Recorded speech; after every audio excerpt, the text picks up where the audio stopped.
Yo, Joes and agents of Cobra Command, my name is Steve, this is GI Joburg, and today I'm delighted to be chatting to two awesome guests. First of which, it's the rap viper, Wordburglar! Yo, it's a countdown to fun, school. What? Get it? Hey, I just found him. I was like, hey, get it? His helmet doesn't Random stick. figures, just really. Yeah. Oh, that's fun school for you, baby. Slightly lower grade plastic. That's the only school I want to go to. So, the latest greatest They are is oil. Look, Spinner he is oil. I'm sorry. Oh. I'm derailing your intro. It's gorgeous, but you're By right. all As soon as I means. touched him, you could the oil in his. It's already. They are oily plastic. But I digress. I'm sure everyone out there knows Fun School Countdown. So yeah. We're here to talk toys primarily, but we gotta bump some music, man. The latest greatest is the Spinner Rack EP, and of course, for any self-respecting G.I. Joe fan, the standout track has got to be 1984. Buddy. It's one of my faves. Well, let's not pick favorites just yet. I mean, it is a pretty solid EP. Yeah, there's not a loser amongst those tracks. So, but the reason Thank you, 1984 is first on our lips is because you have a killer music video to go along with it, featuring some awesome customs, and it would be criminal to not talk about them. I think this is the perfect forum for it. Wouldn't you say, Bergs? I must agree with you, Steve. Bergie on GI Joburg. It's Berg squared, baby. I love it. So, I love it. talk about the action figures themselves. I mean, you're a dab hand at many a thing, but I think you called in an expert for this one. His name's Ozzie. Yo, buddy, welcome. Thanks a lot, man. Happy to be So here. you're responsible for the action figures featured in the video. Yeah, great team up with me and Wordburglar, but yeah, I created them. I made them, yeah. All right. Let's set the stage, boys. What is 1984's? Bergie, take it away. Yeah, 1984. It's a multi-skilled elite unit of super agents who are fighting for peace, and obliterating evil isn't a game. Everybody's got to have a rad code name. And this was, obviously it's a love letter to not just G.I. Joe, but toy commercials and everything about marketing to kids in the 80s and how bananas it was, but how much fun went into every individual character and toy and figure. And as a kid, my dream was to be one of the kids in those toy commercials. So now as a big kid, I was like, well, what if I made a music video that was essentially a toy commercial for the toy line of my dreams, which was 1984. And, when I thought of it, and Ozzie and I will get into it, when I first envisioned it, I was like, oh, it'd be so cool if I could get like maybe one or two original custom figures. Just like one or two would be amazing. And, I thought of Ozzie, and, I've known Ozzie now for years, and I know he's just such an incredible customizer and creator of action figures. And we met through our shared love of G.I. Joe, right? Through the Joe community. Ozzie was customizing figures. I was making rhymes about G.I. Joe. We connected in so many different ways. And, I can tell, I feel like I'm describing like our, well, this is how we met, Ozzie and I. And then it was just ever since we met. Shoe fits. But Ozzie, yes, when was that? Because Steve, I met you around the same time, I think. It was at a JoeCon in Colorado. Oh, it was the very last one in Chattanooga, buddy. Oh, I met you in Chattanooga. Okay, but I guess I met Ozzie at Loveland, which was supposed to be the last one, wasn't it? Okay, so, yeah. They dragged that corpse a couple of years, didn't they? Yeah. Yeah, so we caught up it must have been Loveland then. We caught up I had actually made a Rat Viper custom for Sean, and I was like, hey, man, I'm going to hook you up with this. And he was like, oh, man, I can't believe that. And I was like, dude, that Cobra Island album was fire. And I just fell in love with it and the video and the Rap Viper and the whole thing. And my daughter did a little rap bit and all that stuff. And Rap Viper, next bit blinks, play me from the veins to the bug to the hiss tape. I made him a custom Rat Viper, and he was, and we kind of just got to know each other even more through that. And we touched base here and there, and then like Sean said, he was like, "Man, would you be interested in this project?" And I was like, "Let's see, yeah." And I remember, what was the brief? Well, it's funny. When I was first thinking, I was like, maybe 1 or 2 figures would be amazing. And Ozzie's so incredible. I'm not sure if I pitched you the song or sent you the song first, and I think you were just like, I'm gonna make all of them, and it just blew me away. And the thing I didn't tell you at the time was I'd only done 1 O-ring custom to that point. Like, all my work was in the modern era figures, but I had done one. I'd done a soft master, and I knew I could. I just hadn't done them, and I was like, heck yeah, I want to do this. So I remember we discussed, like, let's meet up at a Zoom, right? And let's go over the lyrics and just give me your ideas. And I had stuff ready to go, and we were trading back and forth, discussing, hey, for this figure, what do you think? And, what about green hair for this and this and the other? And, all right, cool. And we're just spitballing, man, back and forth. So that's kind of how it broke down initially. Yeah, and I guess for anyone who is watching this and hasn't seen the video, which link in the description below. Yeah, pause and go watch it immediately. Beautiful, thank you. You guys are top shop over here. And then come back to this video and get the anecdotes, the behind the scenes, the hot scoops, guys. Should we break it down and talk about each figure in turn? Because I think that'd be the most exciting way to just give every single one of these creations their due. The creative process behind them, and then also the construction, the parts. It could be a fun game. I mean, Bergie, are you familiar with all the parts used for these figures? By now, I think maybe I could probably get like 50%. Like, that's actually a great trivia. Like, maybe more. There's still a few where I'm like, I don't know whose thighs those are. That's good, because I've already forgotten the other 50%. Yeah. So together we should do it. Maybe between the three of us, we can puzzle it out. We're going to do things alphabetical because, I could do them in order of appearance, but I think alphabetical is wonderfully random. So let's do Child Kick. Whoa, Child Kick, the only non-O-ring figure in the line. And as Ozzie mentioned, I had said, I was like, they have to be O-rings. I want O-rings. I love O-rings. I got my O-ring guys here. And here's my Grand Slam. Oh, yeah. So we were talking about Child Kick here, and we were saying, all right, what do you want to do for the kid, right? And I know this is a Star Wars figure. It's actually an Anakin figure, but we were like, I remember, Sean, you were I want to say you. Boba Fett? No, Anakin. young Boba Fett? No? Oh, yeah. Hello. You're right, actually. Attack of the Clones, baby. Yeah, there it is. There you go. Yeah, young Boba Fett. Everyone's favorite Star Wars character. I just closed my eyes and played him. But, yeah, Child Kick. Sean was like, what about something like, think like Penny from Inspector Gadget? And I was like, oh.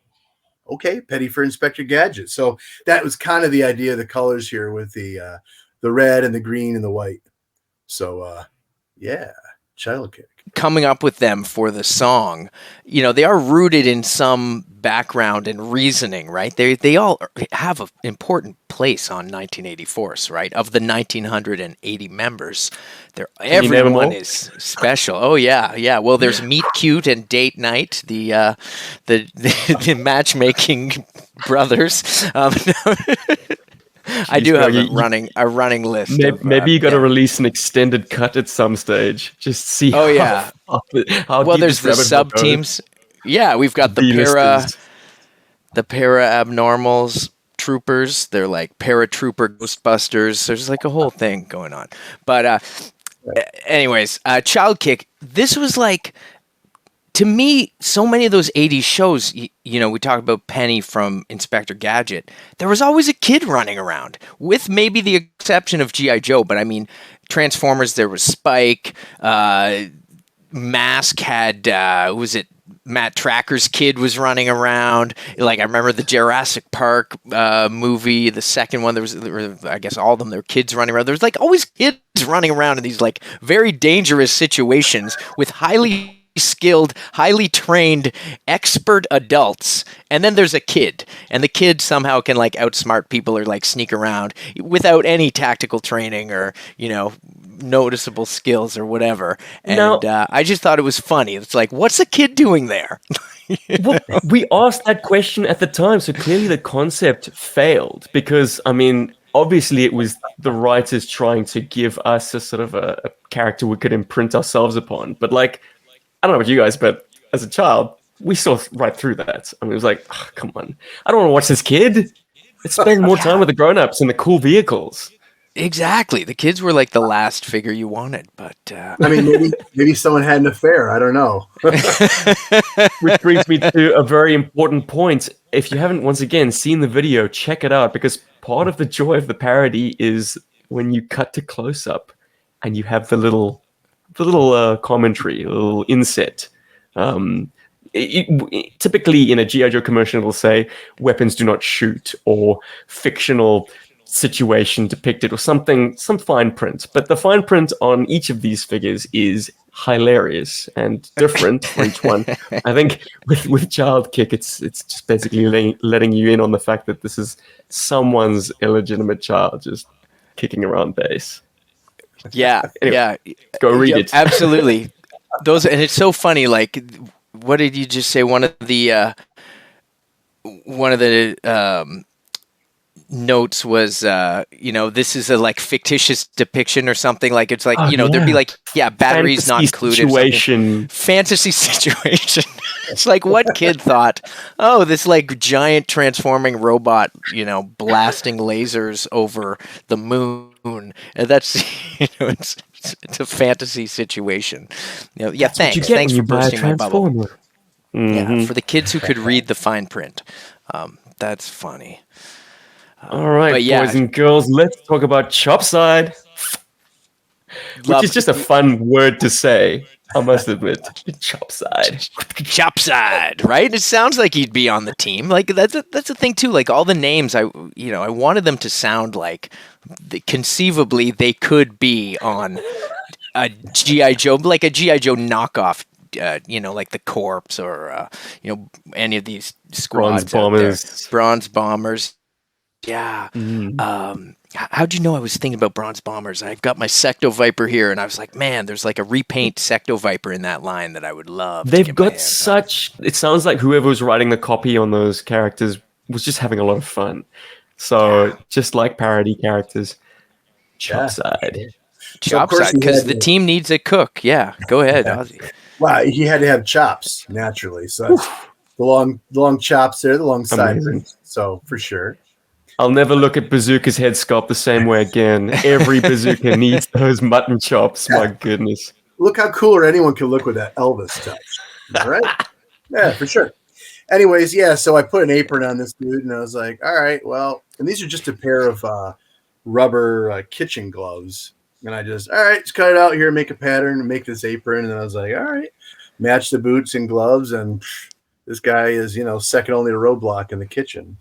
So, Now, if you notice his scarf around the neck, so all the figures, just for fun, you can't tell in the video necessarily, but for all the figures, I try to add a pinkish or a purplish color to every single one. So we'll get to some. Eventually, we'll get to the chap one. I've had people go, dude looks normal, but what's with the pink shoes? And it's all about tying every single figure in with this weird color, just for the heck of it. And I mean, that just goes to show you what a master Ozzie is. And as we're going through the figures, you'll see like these small little like attention touches and attention to detail. It's just amazing. And like you look at Chopside and he's like, oh yeah, like, and do you know what the build is behind him? Like behind the apron? Because we can't really tell. Yeah, right. I think it's mostly sneak peek, I believe. Okay. Sneak peek on the collar. I'm going to say those are Worms gloves. Oh, you're right. I meant the torso for sneak peek. You're right. But now, oh gosh, the legs and the arms. They might be. The legs look generic enough. Could be a bunch of different guys. But man, like I'm going to say probably something from like 87 or 88. Yeah, the boots. I was trying to tell who. I'm curious. I mean, you've gotten a choice bit of soft goods there, Ozzie. That smock is chef's kiss, to use a little bit of kitchen parlance. I don't know if you can And see there was it. a chef character planned at one point, wasn't there? There was, and his place got taken up by Starduster, I believe. That's right. Yeah. That's what he looked There like you without go. the apron. So I don't know. That's probably not helpful, but I'm gonna say the legs are from Muskrat. could be Yeah. right. Good. Yeah. Woo, Look okay. at that. Instant identification. Correct me in the comments if I'm wrong, listeners. Gosh, yeah, might be that little sort of breathing apparatus that he's got, or that tank that he's got on his leg. Maybe. All right, gentlemen, let's keep on trucking. Next up, it's close shave. Whoa, So mean with the clippers. Amazing. Again, What another did you use team for a member. clipper? We needed a team member who cut their hair, right? I did remember the caption to this one's close-up, which is "Hair does not grow back." I suppose that's a dig at Barbie dolls, right? It's like kids everywhere would cut their Barbie's hair, and sorry, that's it. It's Always a so much one-time in trick. there. Yeah. There's so much in Hair there. does not grow back. Yeah, love this guy. And Ozzie, your touch, you got to talk about the paint job because it's such a smart touch. Yeah. So, I mean, we're talking haircuts here. So naturally we had to go barber, right? So that the idea here is the red, white, and blue is kind of reminiscent of the barber's pole. So if you think of an old-fashioned barber pole, that's what we're talking about here. And that pink is just that little tie-in again to the team. But some people might notice his clippers. They're actually, they're from a modern figure of Snake Eyes. No, Storm Shadow. That's right. The Renegade Storm Shadow, I think. Yep. Yeah. Man, I didn't even know what it was. I suppose little darts or something. Anyways, I glued that to some sort of little wire-looking doodad, and I thought, all right, how can I, tie it into his little arm piece? Because this is, all right, help me out here with whose arms this is. The army guy. Backblast. All right, Yeah, there you back go. blast. Yep. Sorry, Bergie, I'll let you jump in first, man. No, Steve, it's fun for you to go for it. This is no, fun. it's more fun for you. I'm sure man. there's so many people, who see it and just know instantly. Stuff. Yeah. Probably rolling their eyes. How do these guys not know? Because there's so many. There's 1,980 figures, man. That's why. Collect them all. Imagination runs wild. We got Codename, who has perhaps the longest. Like I froze frame and had a good giggle at his caption because it's all sort of ordering information. No, that's never mind. That's reuse. Codename is Bergie. Who's Codename? No, you're right. Codename is the one who gives everybody code names, and he is the super exclusive figure that you can only get if you clip and save your points from all 1,980 members. Then you send away for Codename. And not so he's available super in rare. Hawaii or something. That's right. And it expires on October 21st, which is my birthday. So there's a fun Easter egg for you. Void where prohibited. I mean, that's something as a kid, you'd see that on everything. Void where prohibited. I don't know what you're 6 years old watching cartoons and, ads for cereal and sending away for your Cobra Commander or Emperor or Super Trooper. And what the heck is Void Where Prohibited? It's actually a good album title. I should maybe use that. Yeah. But Track called Ozzie, Legalese. Basically, all the budding sort of lawyers among us were getting their dose of legalese early on, I guess. yeah, Legalese. That'll be the rat. What? No. Ozzie, please tell us about the color scheme here, because this is another cool Easter egg. All right, so those people that are interested in collecting the ironic Star Wars prototype figures, the ones that are not mass produced but are mass produced. Anyways, I love the irony there. So I was just like, yeah, you know what? For Codename, that's what I'm going to do. I'm just going to paint him up just like he's those prototype figures and have at it. And he's the only 1982 actually straight arm dude in the line. So there we go. Oh, yeah, you stuck very, very faithful to that. I mean, he's even got the 1982 thicker crotch. Yep. It's also purple. Who we got next? We got Disc Man. Whoa!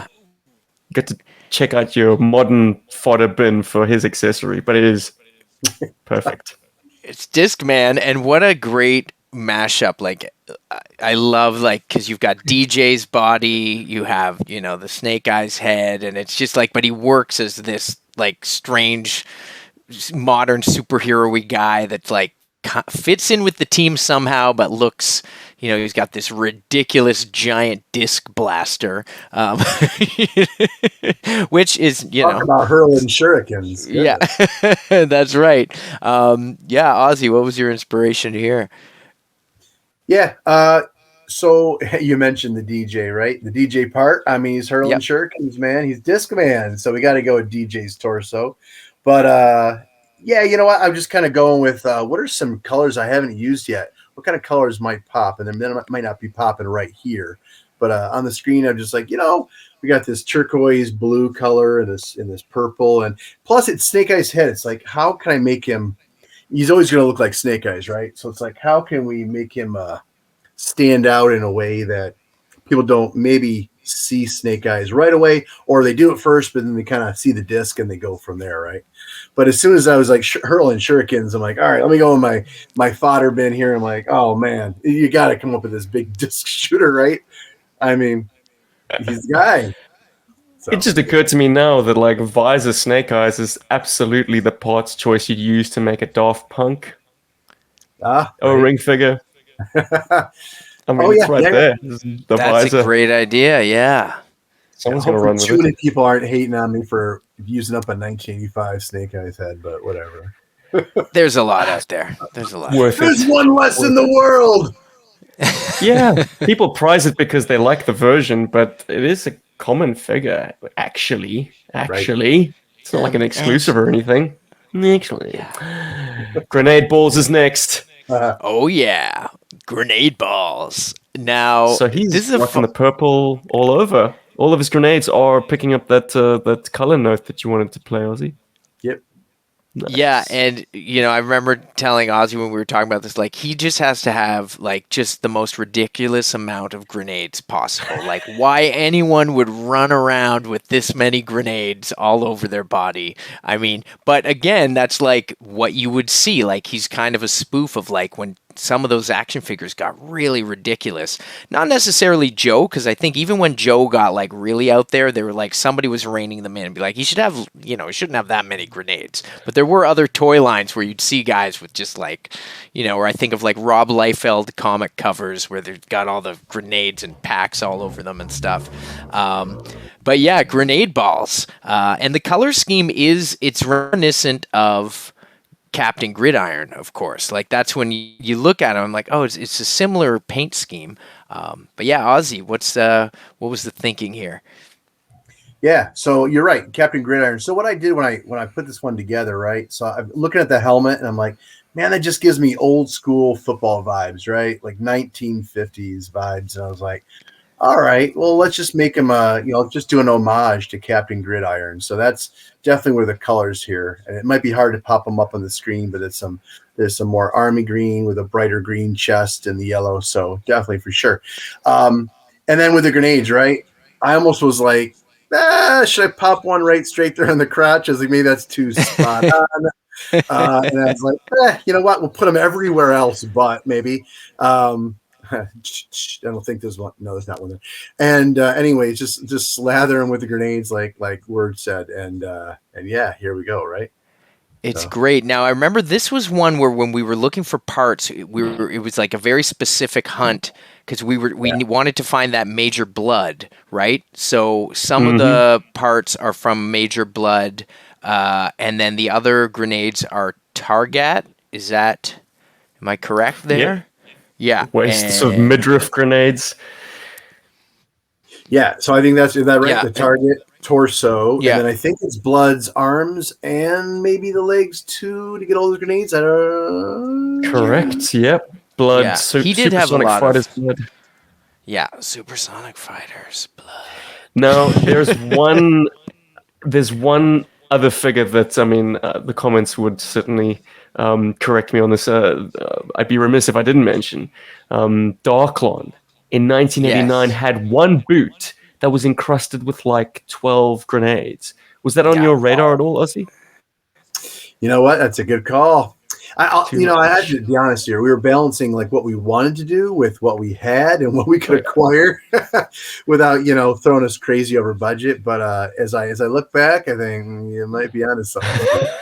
Yeah, well, that'll be Grenade Balls V2, right? When we come with the next wave. Okay. Yeah, they all have swivel ankle battle kicks.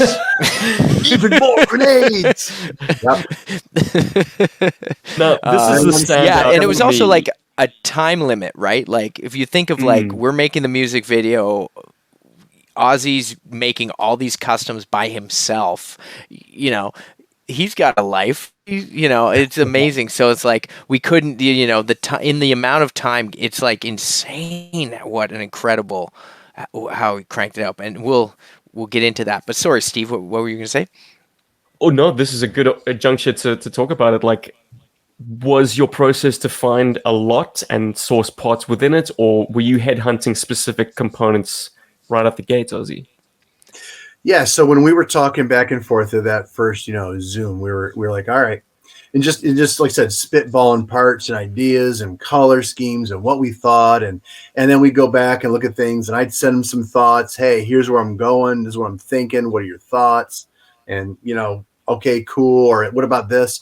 And the time frame thing, right? I suppose in hindsight, I could look back and go, maybe I had some more time, but I'm a teacher by day, 5th grade, so. I was like, my summertime is the best time to try to knock these out. And I probably didn't have, I know I didn't have the time frame for what it would take to put a video together and all the other stuff. So I was thinking, man, if he comes calling in November for the parts, I'm like, I better get this done in the summer. And he was, and Wordburglar was like, no, you got time, it's cool. But I just didn't quite understand. So I just took all summer, made sure I got them done in the summertime. And then we sat on them for a good year or so. It was a while, yeah. Well, just with everything, because the pandemic was going on. It was hard, like we couldn't shoot, like so. Things wound up taking, quite a bit of time from like the original creation to then us finally shooting it. And what was amazing about the shoot day? Look, there you are. Look at us. There's and my buddy Nigel, who took a bunch of the photos on set, and some of the photos you'll see here. That is the actual set, and you can see the figures there in our little sandbox.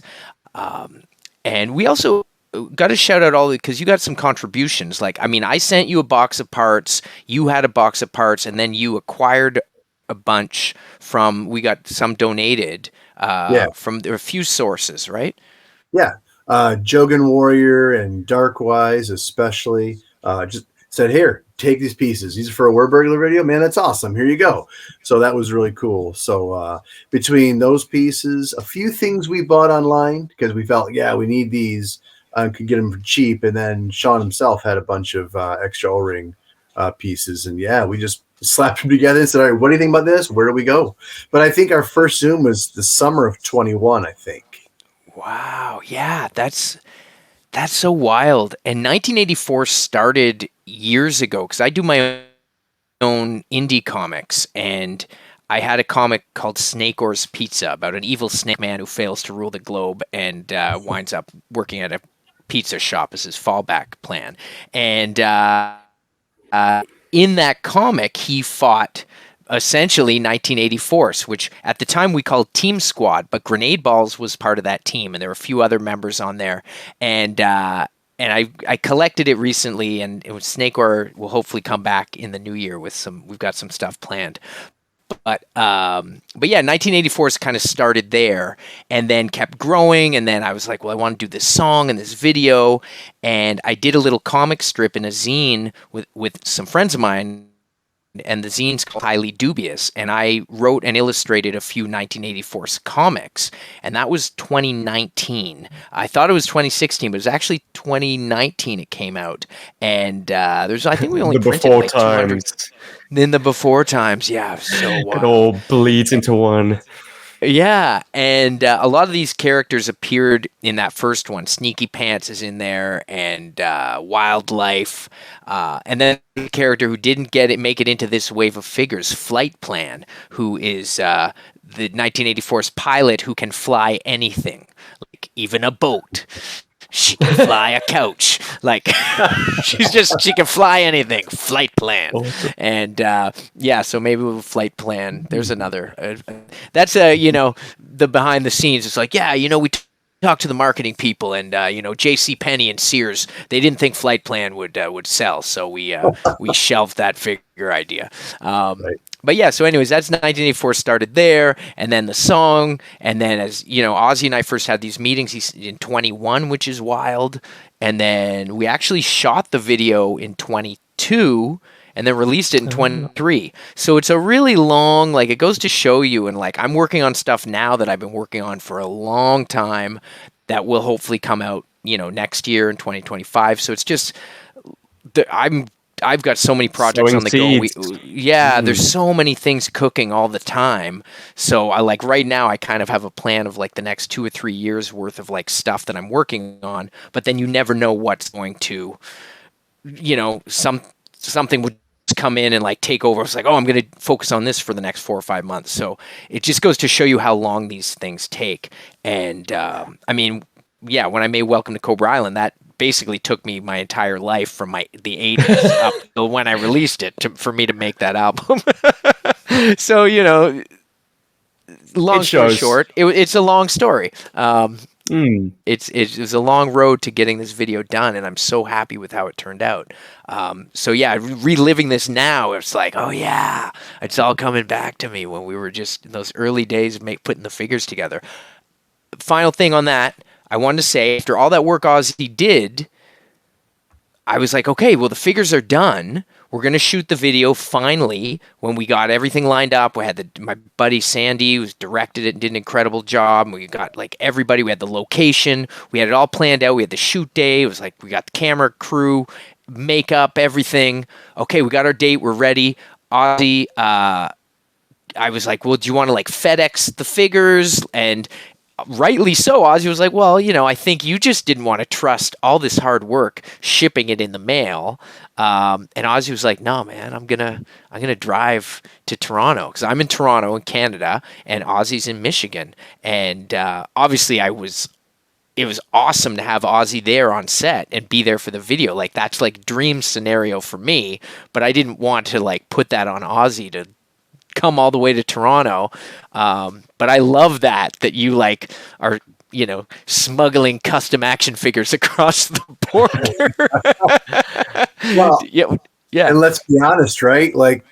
If I didn't show up, you'd have all that stuff set up, ready to go. And what a disappointment that would be. So, I need to make sure if I said I'm going to be there, I'm going to be there. So, and going through the border, man, you never know. You never plastic know. Crack. Yeah, it's the day they decide to strip your vehicle down to the, the hubcaps. But oh my gosh, I hadn't even thought. Can you imagine if he looked in the toys and then just was what's in these, and then starts breaking them open, thinking you're trying to smuggle something inside the O-rings? That would have been, no, you don't understand. That's Sneaky Pants.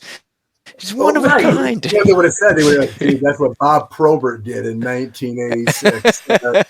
We've seen this show. Anyway. Did you have a casualty on set, though? Because I noticed, I think it was someone who we're going to consider a little bit later had a broken crotch. Yes, sir. You have a keen eye, Steve. Joburg, you guys are the sharpest. This is amazing that you caught that. But yeah, Ozzie. Yeah, what happened? It was an accident, but I think it actually worked perfect for the video, because these figures, did they not have broken crotches? Did we not complain? You got to have at least one. Yeah. Yeah. So to me, when all right, so this is funny. All right. So I remember when we're taking them out and we had talked, but we hadn't broke down every single thing. So I pulled the figures out and oh yeah, these are cool, whatever. And the director again did a fantastic job. What was his name? Sandy, yeah, Sandy. So he's all right, you know what? Can you give the first few, figures over here to the kids, whatever? I was all right. And then Sandy's all right, kids, take them, play with them. And so, they're playing. I'm going, okay. And then he's like, all right, now play, woo, like you would do, boom, boom, boom, boom. And the kids are getting into it now. Now they're smashing together, whatever. I'm like, all right, now I'm like, all right, these are customs, but they're also props. Like, this is cool. This is cool. But I'm like, oh my gosh, I hope they hold up. Because I was like, he hasn't done close-ups yet or whatever else. I'm like, did you bring a spare airbrush? I mean, no, I did. I brought my paints anyways. I brought my paints up. Didn't give us an order for those either. So I brought the paints up and I was like, oh, but please don't there be too much. So yeah, I see one of the boom, crotch is broken. I'm like, oh, and when I saw the clip put together, he had the broken crotch. I didn't see the clip at the time. I was like, oh, so when I got a chance, I grabbed the figure. I found the crotch in the sand and just quickly glue, boop, popped it on. It's actually, the crotch is actually now slightly out a little bit, but the guy he ordered something online. He's much better for it. But the point is, I was like, I got to grow this. I got to put this back on here and I got to go. And but it's in the video just like the broken crotch. I was like, you know what? That's hilarious, actually. Perfect. It's a keeper. And Steve, can you imagine that? Like, just be like, here, kids, take these amazing custom GI Joes and just play with them. And just like Ozzie, like I could feel like Ozzie being like, oh, yeah, oh no, it's just a straight arm snake eyes. Just go for it. Just smash them around. And the kids love them. Like, those kids had never seen GI Joes before. They thought they were the best toys ever, and it was like you can see the joy on their face. Like, there's the kid with the glasses was just like so happy, and I was like, this is like what it should be. That's what, like, when I would see those kids in the commercials with 20 new GI Joes I'd never seen before in my life. Who are these kids? How'd they get this aircraft carrier? What's going on? Like, it was just capturing that magic. Like, those kids really loved it. So yeah, they could have broken all the thumbs and crotches they wanted. It was all good. I've noticed a pattern because I've got a 2-year-old, and occasionally he gets handsy with some O-ring figures. They always go straight for the crotch. They always want to split the legs. I'm like, no, do not be doing that, man. That puts pressure on that groin. So yeah, it's something universal about just like manipulating the figure that way, just testing the limits. I suppose I have a few broken crotches in my future before he learns, okay, wait, that's not actually how we play with O-ring figures. They're, you know what? My 3-year-old, she's got a bunch of different toys, and she came into my office, my studio, and I've got O-ring guys all over the place. And she was like, "Where are your superheroes? Where are your superheroes?" I was like, "What do you mean?" She's like, "The yellow guy, the brown guy, blah, blah, blah." Playing with all these, and she was like playing with Joes, and she just wanted to play with Joes. So yeah, now I'm like giving her like O-rings to just play with, and she just thinks they're like super fun. They are super fun toys to play with. So. There ain't nothing like it on the market currently. Yeah. Maybe Super 7 can change that, but certainly not at the price point that invites children to play with them. I mean, we had it good, boys. We had it very, very good. Shall we continue our cavalcade through this cornucopia of characters? I try. All right, next up we got a high watermark for me, because this is a deep cut for lovers of the comic book series for GI Joe. It's Neil Hall with Holy Bible. Right. And you nailed it. I mean, the Chaplain's Assistant Motor Pool was such a great part of those Larry Hama comics, and such a like fun little subtle joke that kind of was this running gag that kept going on. And I always thought we should have a Chaplain's Assistant action figure. Why not? And so, of course, he had to be part of the team, because you need a faithful non-combatant on your missions. So, this was the option. And I mean, Crankcase's face, have you ever looked at Crankcase? Like, it's so perfect on this corpse wide barrel chested bod here. Who are the legs, Ozzie? Do you remember? Oh man. Someone might know here. You can see core. the double belt there. All core. It's all core. Yeah. Is it all core? The arms, I think, are not core. They look beefy. They look like 90s G.I. Joe. But the torso with that broad shoulder, that's a core if I ever saw one. And the legs, they're sort of less detailed than a GI Joe might be. Okay. Core, baby. But yeah, core, yeah. So it's just one of those parts, and I was like, all right. And we were talking about making them just kind of as plain as normal, just those chaplain guys who were up there who had no clue what was going on, yeah, so we're like, well, let's make them pretty, just regular uniform, nothing too crazy, and except for the boots, right? Got to tie in that pink color. So, but there you go. You alluded to it earlier, but I was wondering about those boots when I was examining the build. I was like, it's an interesting color for a chaplain. Right. It's part of the team. This guy's in fabulous. This guy's he's bringing joy to the world with some beautiful boots. Right. Yeah, and brightening your day. Such neat hair. I mean, he's very squared away. It's Good boy. good. Yeah, he's nice, clean. Yeah, sharp fellow. That's right. Yeah, love Neil Hall. Last Nerve is next. Hey. And the caption for this guy is, he's a single dad. Oh no, wait, that's the lyric, right? Yeah, no, that is his primary specialty, team single dad. And the caption reads, not legally divorced yet. Yeah, still technically married. There we go. Sorry, Bergs, you should jump in with it. Man. No, man. You know what? I was writing those at like 3 a.m, just chuckling to myself. And like when I was working with the editor, and he was like, "Okay, I need to get all those. I need all the disclaimers." I was like, "Okay, I can." I just had a blast cooking those up, and gold. Yeah, I got to shout out. The last piece of the creative puzzle that sort of happened in public. Yeah. On the video, that definitely was one of the last things. Like, you'll notice all those scenes where, we do the close-up and you get the figure's name. Like, that's, like, definitely, we modeled that after those very early A Real American Hero Joe commercials, right? When it went sort of all black and gave you, like, the close-up. So we did pattern that after. So when we were doing those effects, but then the disclaimers came in, I was actually talking with Brian Sauer, who made the logo. Like, big shout out to Brian Sauer from Codename Iowa. I'm sure many people know. He did this incredible logo. Oh my gosh. Like, don't you just want that on like everything? A shirt. And we got to do shirts. I've been talking about doing shirts. A few people have asked me. I think I've just got to find the right style of shirt, and we'll do it.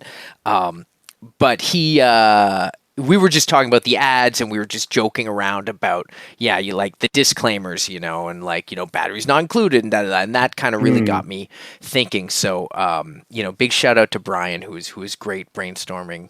Because I was looking at ways to, like, how can we, like, amp this up? And there's like a scene where my character kind of comes, it's like the picture in picture and pops up, and that's kind of a nod to like some of those, like the Transformers commercials did that, or Micro Machines, and you would see those things. And because as much it is GI Joe, it's a big smorgasbord. And my character, who we just sort of codenamed 1984 Man, like the foreman, he may have another name at some point. But yeah, he was kind of, I was talking with somebody recently, and they were like, well, he's kind of like Ultimate Warrior meets the Dreadnoks. And I was like, yeah, that's a good description. And I didn't want to go like, I had my pandemic hair. As you can see, that's my real hair. That's not a wig. That's another thing. Oh, yeah. I grew it all myself. That is 100% homegrown, custom Wordburglar hair, made real. Brother. And that was deep. I did. I was deep in the Wordburglar, just growing out my hair. And I was like, this is like, I'm going to use it for... That was another thing. My wife's like, when are you going to shoot this video? You need a haircut.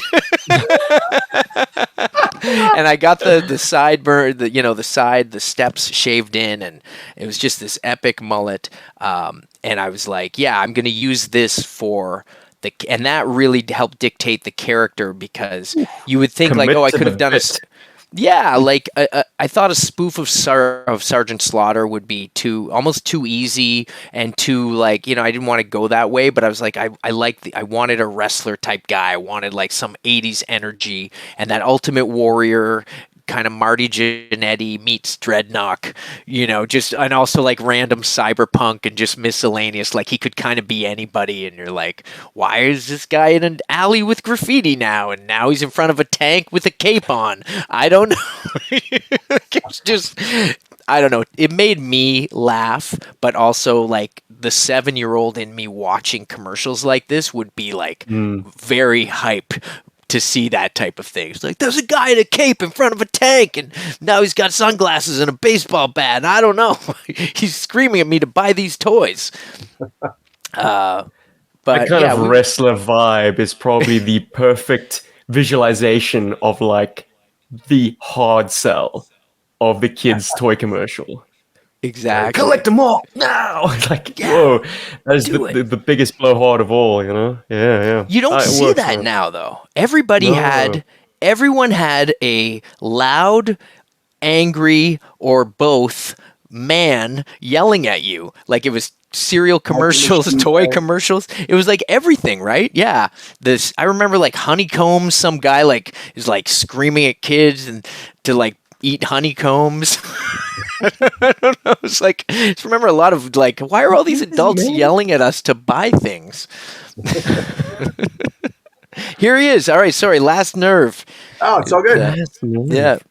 Right. So the head on this guy, right? Just kind of, Last Nerve. Don't make him angry. Am I right? So he just, and his hands up. He's touched on, but I think he was recently single. And I tried to paint him up like he was still being dressed by his wife, maybe. I don't know. So he just kind of got the colors that I wouldn't wear. I wouldn't wear a red shirt with a green collar like that. It's not even Christmas. It is now, but it wasn't then. So anyway, this guy's single for a reason, I guess, is what I'm trying to say. Is it child kick? I don't know, maybe. I will never see Grunt when I look at that head again. A lot of people don't see Grunt at all when they look at that head either, but that's, it's a strange look for the guy. It was just perfect. I just like when you got that Grunt head, Ozzie, I was like, man, that is the absolute best. He's Last Nerve.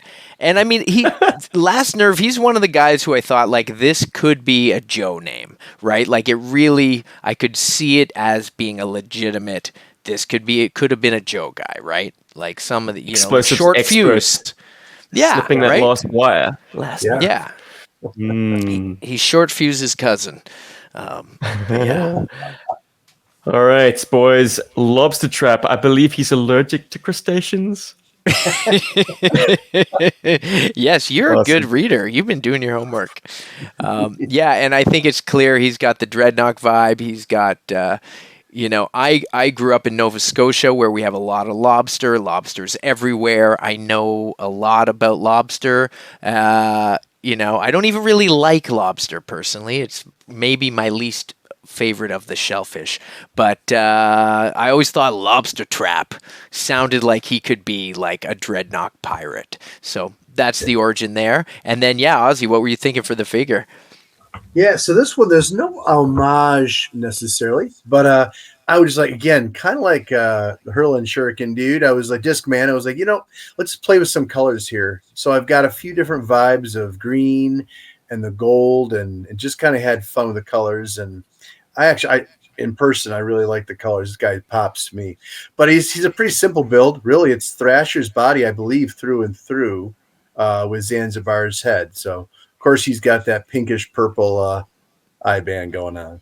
So yeah, it's an awesome build. I love that color scheme too. Yeah, it kind of reminds me of Blaster from the BF2K. Now that I think about it. Oh yeah. Nice. Yeah, you know what's? Yeah, I guess not. There's not gold. It's funny. I was digging through a random box where I've got all those Joes and got this pretty cool green Viper, who's like a later release, but it's really nice use of this build. It's like the green shirt colored Viper. He's a little different green. This guy's more like it's almost like a tripwire paint scheme. Yeah, but, surprisingly good later painted Viper. Yeah. Just don't be bending the legs too much, Bergie, because those guys famously use the bat crotch and viper upper thighs. Well, thighs. So it's a bad fit. Oh, who's this now? Oh, this is a sweet Headhunter Storm. I'm a big Headhunter fan. I think that's a great subset. This is a Headhunter Stormtrooper. This was one of the club exclusives that I think they really knocked out of the park. And he actually, like, he feels like a Joe, you know, like an original Joe. You know, some of those figures you're talking, like the plastic feels lighter or cheaper, or like the oil's coming out like on those Fun School guys. But for whatever reason, I don't know what they did, but this guy actually feels like pretty close to if you were to just open up like an original Headhunter. But anyways, I could go on. Yeah, I found this box of like all these random 4 or 5. It's very cool. Yeah, The color scheme looks like it's complementary to the existing Headhunters and not something that's like way out of step. I don't know if it's like a turquoise and gold. It's a really nice, like, I found this box, like I said, with like a lot of later O-ring dudes that I'm just like building up, like this Roadblock, which is like a really nice like 2005 Roadblock, like this color scheme, and this is the Venom, Anti-Venom Task Force one.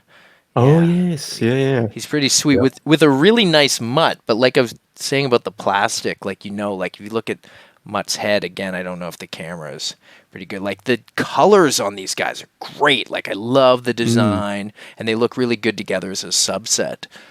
But yeah, Anti-Venom Task Force, yeah, and like these 2005, 2004 sets, Action Man, randomly, the Night Force set. Yep. Why? Neon orange, but it's at night? I don't know. Anyways, we're talking about 1984s. We're getting an impromptu tour of the Burglar. No, I'm all for it, man. Hey, come back anytime. This is great. You know, I just like when are those guys going to invite me back? I feel like it's been years. It has been years. We are remiss, but we're also a little bit nervous. You're a busy man. You got the next 3 or 4 years lined up, man. That's impressive. I don't even know what I'm doing next week. I got to plan it out like, you know, the Marvel Cinematic Universe, right? They have like this big plan and then things get thrown off. But otherwise, nothing would, you know. I've been trying to do stuff for years. It still hasn't happened. But like this, 1984. So you took 5 years.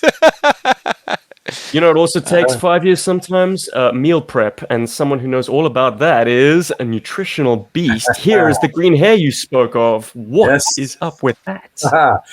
Bazzigian vegan. There he is. I love that, the Bazzigian vegan. I wonder if Kirk Bazzigian has seen this yet. Probably. Someone, please send to him, someone who knows him, because you know. Real quick. This, for people who may not know, nutritional yeast is something that is used in vegan cooking a lot of times for replacement cheese. So that's where nutritional beast is a play on nutritional yeast. Fun side note. If people were wondering about the code name, because a buddy of mine recently asked me about that, I was like, well, actually, it's a play on nutritional yeast. And yeah, Ozzie, let's dive into this guy.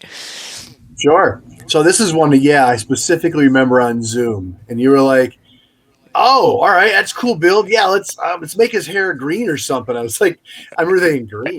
Like, all right, we're going for crazy. That's all good. So like, all right, well, Kirk, you're getting green hair. So, and besides, we have to try to forget that it's perhaps Kirk. Anyways, so all right, what are we gonna do? And so I just got silly here. So we got torpedo legs, and I was like, we're going blue and gold. I don't know why. And then went Mindbender, chest, and just kind of kept the gold going. And man, this guy shows up.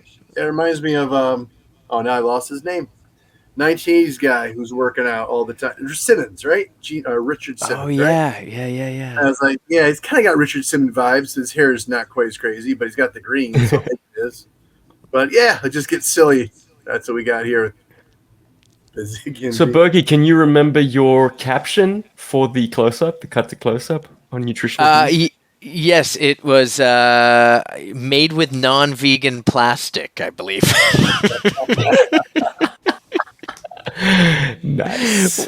Which is awful for like the kid who was like has vegan parents who are like, well, we'll buy you the vegan one, and then even the vegan toy is not made with I don't know what vegan or non-vegan plastic would be, but I'm sure I'm they're afraid vegan yeah. kids of vegan parents probably just get wooden toys. Lame.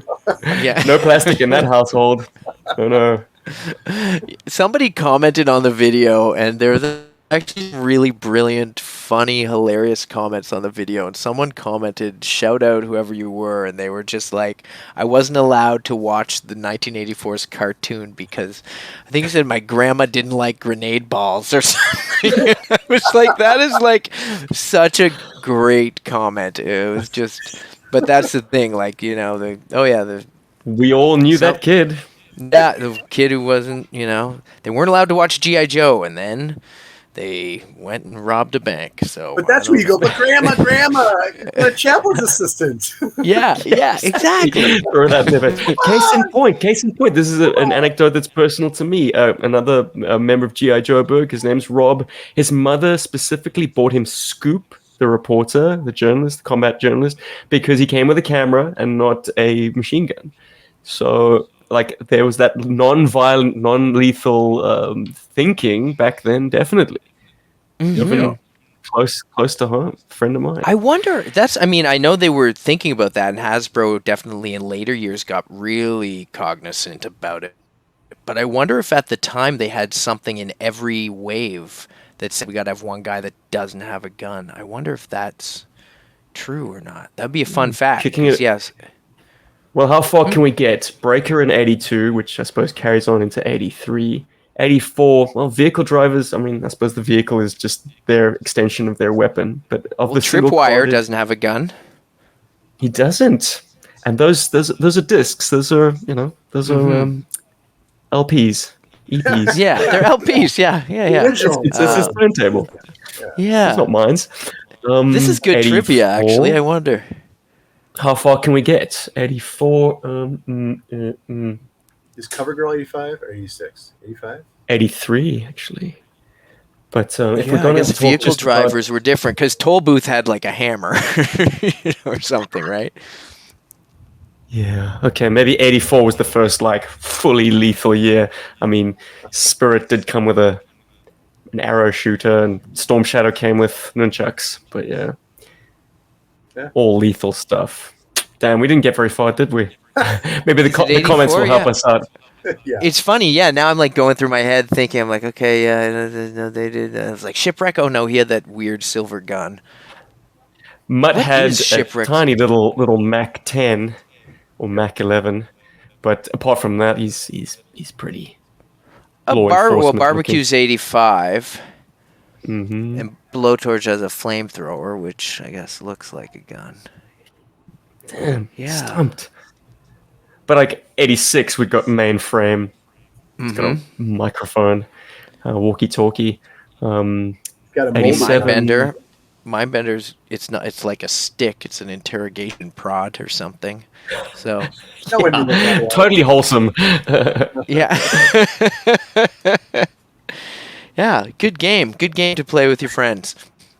Get some more drinks. Let's yeah, exactly. Make a drinking game out of it. Yeah. Brilliant. I know. Let's talk about Party Line. Sure. She's non-lethal. They're non-lethal. That's right. Is there an agenda here? Yeah, Party Line is just basically like can communicate on anything, whatever it is. You got two pop cans, whatever, like that. This was more like some of the characters are way more outlandish, but Party Line to me was like, this is a cool name for a communications expert. I always liked that name, Party Line. And then like, yeah, her ability is she can just call you on anything. I've got a shoe. And somehow she can like, it's like a Gilligan's Island thing. Like they just like magically can make it a communication device. But yeah, the design here is a really nice little nod, Ozzie, isn't it? Bergie, can you pick it out, man? I'm gonna quiz you on this one because this is a fascinating smorgasbord of parts. The smorgasbord combo is I want to say, is that Cobra Commander armor? No, the spikes. Battle armor Cobra Commander. No. Parts wise, I mean the Dodger head with lipstick, which is fantastic. It does throw you off a bit. I mean that And- feminizes Dodger's head like crazy. And are the pants wild cards? I mean, they're the same color as wild card, I think. So And I don't know, but I know the color scheme. But I'll let Ozzie explain the color scheme because that's a nod to the Joe expert. Yeah, Ozzie. I know those pants. They're not pants at all. Those are wetsuits. Those are Hydro Viper's yes. legs and an Annihilator's crotch. Wow. What a smash up. Ozzie, talk to us about it. in the torso, you get the torso. From Hydro Viper? No. Oh No, I didn't get the torso. The bandolier is throwing me off. Is that a custom? Yeah. Or is it Voltar? No, if I Who's think got the the spike? torso, I'm gonna get the name wrong. Is it Sea Spray? It's the Cobra. It's like a light purple Cobra vehicle. Oh, Sea Oh, Slug. Sea Slug. right? Sea Slug.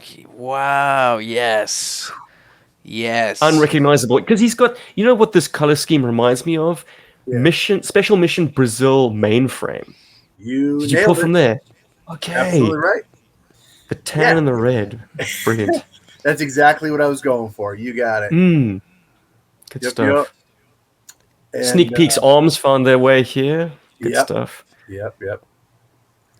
Ah, He's brilliant. like- Your codename parts identifier. Really rolls off the tongue, doesn't it, Wordburglar? And I'm assuming you named your party line for the party line that existed in the 80s, where the Yes. three-way call. Yeah, okay. Exactly. I never had that growing up, but my wife did. And yeah, it was a common to just you pick up the phone if someone's already on the line, you just sorry, hang up. Or Mhm. apparently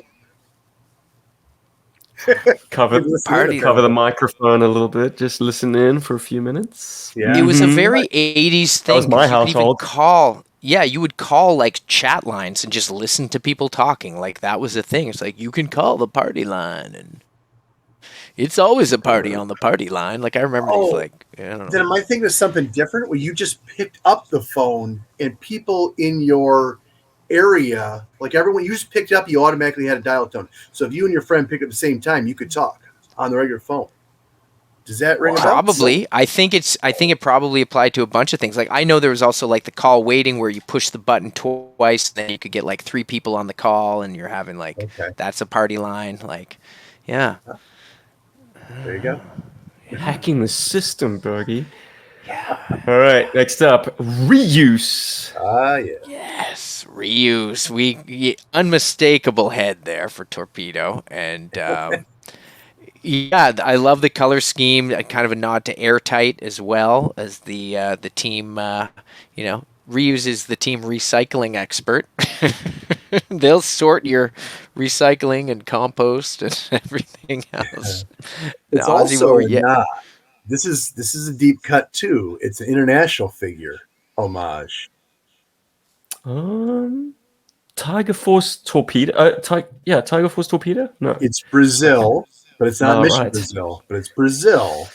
Crazy. Air Puro. I mean, I'm You're terrible heading with the the right names. direction. Yeah, I think I don't know if you pronounce it biomassa, something like that. But yeah, so an Eco Warrior I believe it. International Eco Warrior figure, and I'm like, with reuse, why am I not going Eco Warrior? So I went, well, let's go Extreme Eco Warrior. Let's go just crazy paint scheme. That's where yojo.com is helpful. I'm like, all right, let me just look up some crazy stuff here. And I was like, all right, it's just fun paint job. Let's just see what we can do. So Was the Brazilian figure a reuse of Torpedo's mold? no, not at all. No, as a matter of fact, I Yeah. forget what parts they were. You can look it up easy enough, but but the colors, the way the green, the yellow comes together, I was like, it was very close to that. I was like, all right, that's cool. Fun, deep cut homage. Yeah. In fact, I can drop in the slide right now. Boom. All right. There it is on screen for the viewers, just not for my live guests. Sorry, guys. It's all good. Steve, you're a wizard with Can this, fix and I love the NES anything. backdrop, by the way. It's so good. Buddy. Yeah, well, we've got to. I mean, we've got our oh, look, let me just there it is. Haha. We've each got our little avatars designed by Mr. Paul Loebscher of GI Joburg. So cool. It's Nice. mine's a Shockwave. Kind of makes you wish we had the ability to like customize the NES game and like just create new skins, stats, just play it with a different skin. Like that'd I did that. be awesome. You did? Yeah. Keep talking. I'm right back. What? I'm sure Amazing. you can. Yeah, I was like, I'm sure you can do like a ROM hack or something to that game. And have you ever played the arcade game, the GI Joe 4-player arcade game? Not on the cabinet. I've done an emulation of that.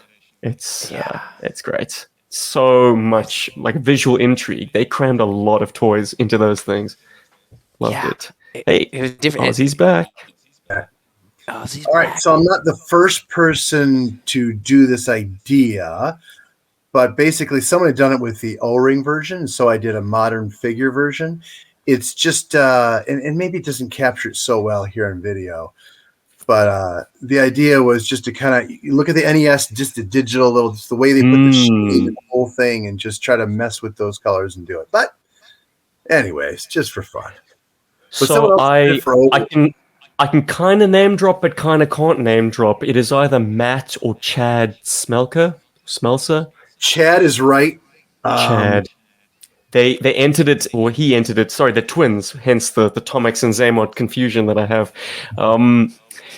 They entered it at the Final JoeCon. We were there, Bergie, 2018. Yes. They had Hawk, they had Rock and Roll, they had Snake Eyes, done in that kind of and posed very accurately and painted up in the sort of digital bits.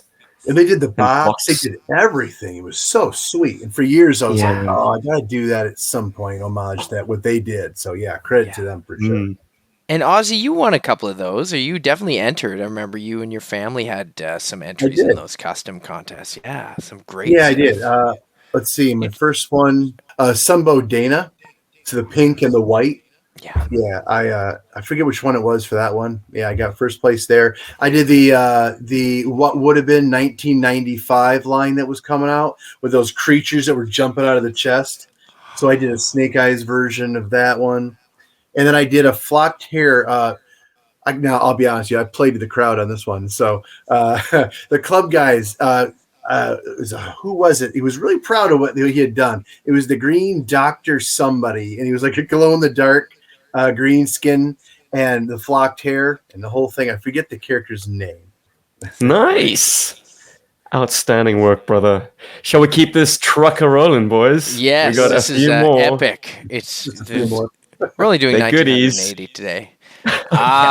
Quick Wit Quick Wit. opening up the jam. Yeah, because everyone needs, you need the morale on the team, right? I mean, Rap Viper was, his morale for the Cobras, right? That was part of one of his specialties. And, you always need, like, especially in GI Joe, there's always somebody cracking jokes and kicking butt, and I thought that's got to be Quick Wit. This is just a great mashup, Franken figure that I just dig so much because I love the original molds. But yeah, Ozzie, take it away.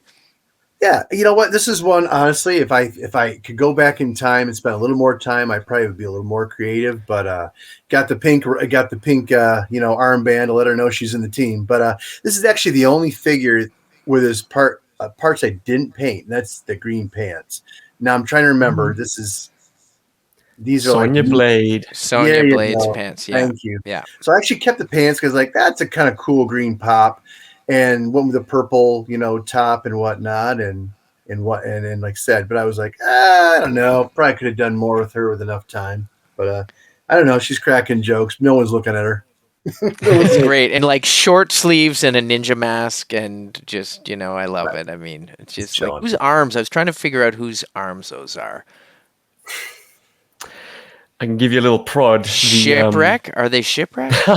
There we go. Oh yeah, He's on it. Yeah. Yeah. All A little right. sweatband for Polly to perch on. Yeah. Yeah. That's it. Oh, good call. Although I'm sure people with birds don't call it a sweatband. Or is it a sweatband? Like, is this... I've often wondered, is that an actual thing with bird owners? Do they use sweatbands specifically, or is there a specific name for the thing? Because I back believe in they call '84, it. when they designed... No, go ahead. Yeah. Well, I'm back in guessing '84, when they were it's all- designing Shipwreck, I mean, someone had some reference for like, yeah, if you're going to have a bird perch on your wrist, don't let its talons dig into your skin. Oh, I was thinking Give 'em a the bird's sweatband. going to dump constantly. Just take that arm off and you're done, throw it away, grab a new one. I don't know. Yeah. Maybe not. They call it Yeah. a pet band. Okay. Oh, They cool. do. No, I don't know. And Shipwreck's alternate code name, Ozzie, must have been I'll leave. Skid Mark. Yeah. Yes. I think you might be right. Oh, are we all in agreement that Skidmark may be the worst code name? Like, I don't know. The folks in the UK definitely agreed because they quickly changed that to Trademark. He was marketed specifically in my region as Trademark. They didn't touch that code name. Trademark, like tire treads. Yeah. Yeah. As I said that, I was thinking of Colonel Courage, which is a bit of a weird name. This isn't Colonel Courage. This is Bulletproof, right? Oh, That's Bulletproof. yeah. But I looked at Bulletproof and I was like, oh yeah, and it made me think of Colonel Courage, who I thought had a weird name. But this Bulletproof is actually a sweet build. Sorry. Ozzie, you're playing with toys over there. I want to play with some toys too. I hear you. Yeah. Colonel Courage, that figure is just a great mold, man. Great mold, yeah, but the name always just kind of was like, were they trying to do like a Sergeant Slaughter play or something? And it just he sounds like he's a Care Bear. But I'm going to go one further and say it's always a mistake to include the rank in the character name, except maybe Major Blood. But if you're going to do Captain Gridiron, just call him Gridiron. What's the purpose of a code name if you've got your rank sandwiched in there? It's like, are you never going to go up in rank? Or are you just going to be, I'm Major Gridiron. I'm Colonel Gridiron. It's true. It's true. It was it's funny. awkward. I hadn't even... And I think the cartoon is to blame for it because when Hawk was introduced, everyone was just calling him General Hawk on the cartoon. I'm like, no, his code name is Hawk. It was Hawk in 1982. It's Hawk now in 1986 when the second version figure was released. Like, it's still Hawk. Don't call him General Hawk. Everyone knows who the damn general is. Anyway. Yeah. Like, I'm thinking, don't give his rank away. That's what I'm thinking. Don't give his rank away. You never know who might be listening in. They're like, what? Is the general he's here? Grunt. Yeah, it's Grunt Hawk. Yeah, but also like Hawk. then when they released Bazooka later, he became Sergeant Bazooka. Yeah. And like that was like one of the Oh, things. that's a legal thing, isn't it? Yeah. Or They then couldn't Hawk get became Bazooka back. and General Tomahawk, which was weird when they had to change his name. They called him General Tomahawk at one point. Going back to Colonel Courage, you were saying don't include the rank. I was thinking, I don't know, don't name yourself Courage, Brave. That's the guy that gets killed. He gets killed first, man. Yeah, you should rather call yourself Sandcrack. There you go. That's right. Oh, what a segue. There you go. He can handle the heat. He can even... Yeah. I love it. And I love the camo you did on this guy. Like, so meticulous, Ozzie. That's the chocolate chip And now camo. we know why the hats is that shade. Because that also had me questioning. I was like, what's going on? But yes, it is that linking factor. I was in the Air Force in the mid 90s, and at the time I hated the chocolate chip paint scheme. I was like, the camo, I was like, that looks ugly. But it grew on me just in recent times, and I was like, and that's also fun to paint, actually. Just kind of fun to paint. And I was like, well, I'm not going to go with the all browns. I'm going to mess around with some grays and blues. But yeah, I went with the Choco chip inspired camo, and I just kind of threw it on his face too. Not that paint scheme, just streaks, right? So yeah, I think it makes it a little harder to tell that it's Muskrat, although it looks a lot like Dusty still. But all that camo was re-put on, so it was all whitewashed and started over. So yeah, Yeah. I think it's great, and like the gray blue you used for the boots and the gloves and then the camel, like I think that really pops off the rest of it. And yeah, the purpley pink hat is great. And he does kind of look like, oh yeah, did Muskrat just like get really swampy and didn't wash his face? But not really. I love it's like it's like a desert camo thing. Because you need a desert guy just like you need a water guy and a snow guy. And I always joke in Canada here, you'd go to a store and there'd be like just a wall of snow job figures. It's like we just like the snow guy, like the polar bear vehicles, the snow cats. I actually believe that they just like shipped all the snow stuff to Canada because everybody had it, and we played with them in the snow, which was so fun. Like you two probably in Michigan. I don't know, Ozzie, but you guys get snow there too. But like I would. Snowcats in the snow was like the best. And if you put Zartan in the snow, his skin changed blue. Don't know if you knew that. What? Do you guys get snow in South Africa? Is that a dumb question to ask? Yeah, look, you have to be really high up.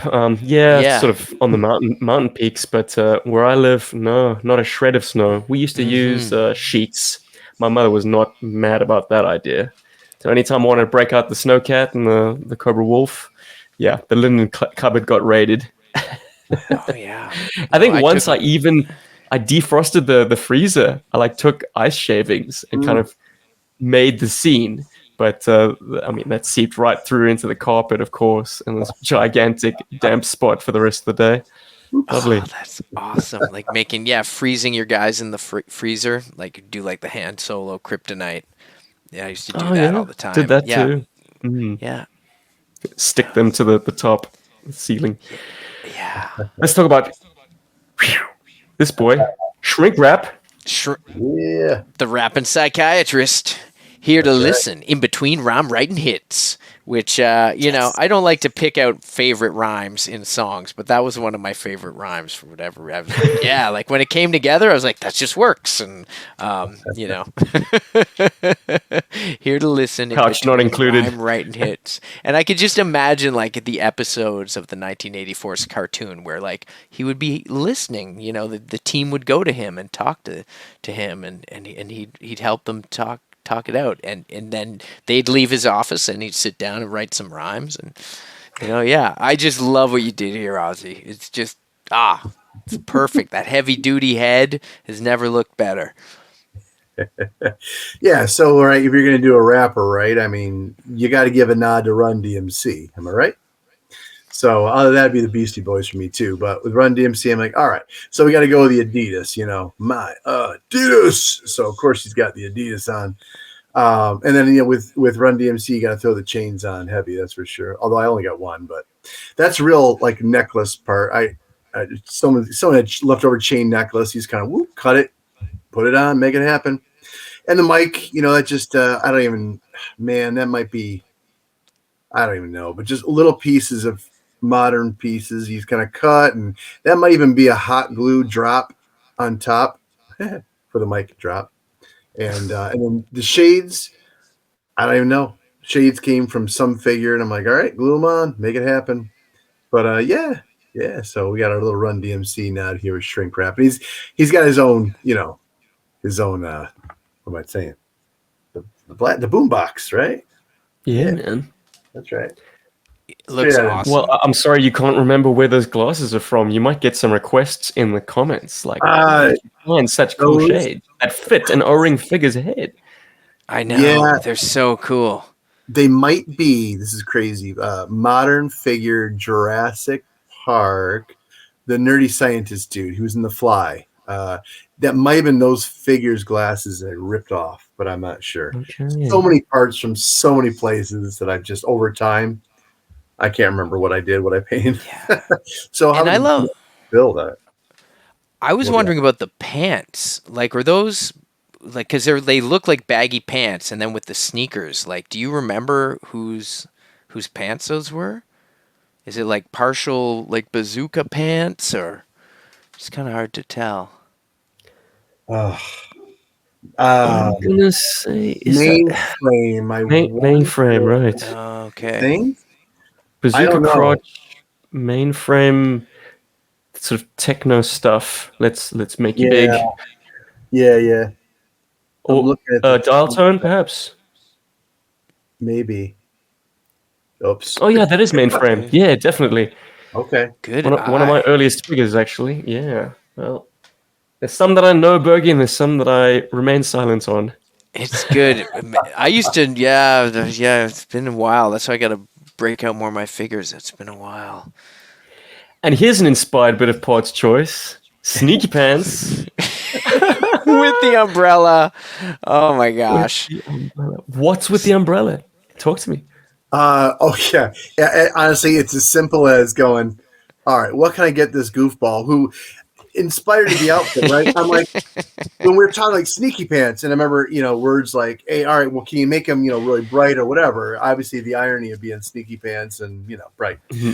I was like, all right. So I was thinking about, honestly, when I remember dropping my kid off for the first year in high school, he's in college now, but high school, and I remember seeing this kid, a few kids walking in, and they're just wearing like onesies. I'm like, and they look like Pikachu or whatever. I'm like, is it dress up day? What's going on? Now these kids just show up to high school like this nowadays. So I was like, let's get some, I don't know, Walmart smiley faces, and just make these green onesie pajamas just nuts. And the umbrella, I was like, I don't know, what would he have? And I looked for my accessories. I'm like, well, here's Penguin's umbrella. I'm like, sure, he's got an umbrella. Is it a gun? Is it just he just battled people with the umbrella? I think he does. That's it. It's a silent weapon. I love it. Silent weapon. Yeah. Yeah. But whatever. Bergie, you've praised me for being observant, but I have to admit this is the first time I have noticed the spots, the battle cat color scheme. They're actually smiley faces. Yeah. Oh my goodness, the details, man. Amazing. Yes, Battle Cat color scheme. That's nice. That's I hadn't thought of that, but I love the Laser Viper head works so well with that quick kit arm. It's just like so because he looks like a ninja, right? I think anyone who's ever looked at Laser Viper thought, why does he look like a ninja? So yeah, the Team Ninja, who's he's